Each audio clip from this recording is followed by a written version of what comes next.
negara kita ini negara yang sebenarnya padat sekali ya. Kami memandang mereka sebagai satu adalah mungkin kalau dikatakan aset, ya iya, tapi lebih tepat mengadakan mitra kerja. Kita ajar mereka untuk berproduksi dengan baik. Sebenarnya 10 ton ikan dipotong per hari. Kami di atas ini hanya beritahu caranya motong, caranya nyabut duri, caranya ini, contohnya. Tapi yang melaksanakan bukan kita. Kita motong 2 ekor aja mungkin sampai sore nggak selesai. Mereka yang motong, dan hasilnya mereka ini yang dinikmati oleh pembeli. Kita sisa panen pujian, wah hebat pabriknya Pak Ben, Pak Yuda. Tapi sebenarnya kan dia tidak bisa bilang hebat karyawanmu si A, si B, si C, kan tidak. Jadi saya bilang SDM bagus, sangat penting buat kita. Bukan buat BJ saja, buat siapapun juga. Namun ya itu tadi, SDM itu harus bisa dididik dan bisa nurut sesuai kemauan perusahaan. Begitu.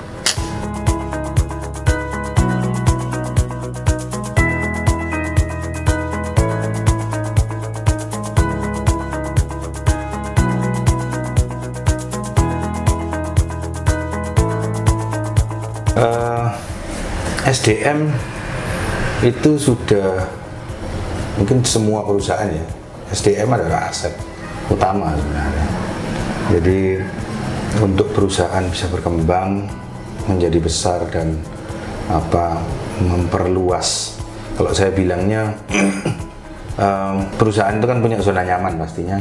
Nah, saya bilang memperluas zona nyaman, bukan keluar dari zona nyaman, tapi memperluas zona nyaman. Nah, untuk melakukan hal itu dibutuhkan SDM untuk melakukan itu. Yang mana SDM itu benar-benar tahu arahan perusahaan, memegang prinsipnya kita, memiliki ideologi yang sama. Itu bukan sesuatu yang gampang. Makanya saya bilang SDM ya aset utama. SDM adalah aset utama.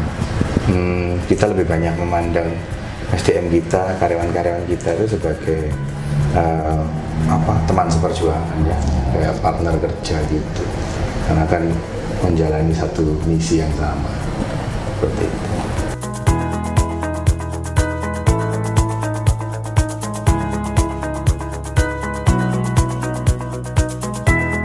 Kalau saya sih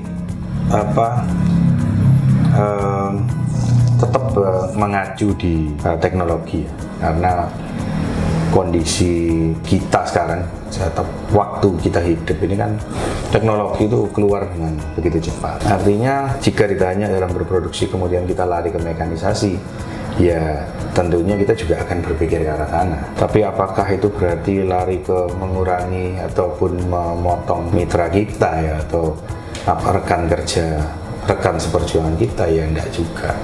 Karena saya percaya bahwa kehadiran teknologi itu untuk membantu di sisi manusianya. Nah, itu yang saya bilang kombinasi antara teknologi dengan human yang mumpuni itu akan berperan aktif dalam mengembangkan zona nyaman yang tadi saya sampaikan itu. Saya kan generasi lebih tua dibanding anak saya. Jadi waktu kita masuk ke bidang ini ya, memangnya kita nggak terpikir mau mengadakan otomatisasi dan sebagainya. Ya saya tahunya ya kita pakai tenaga manusia.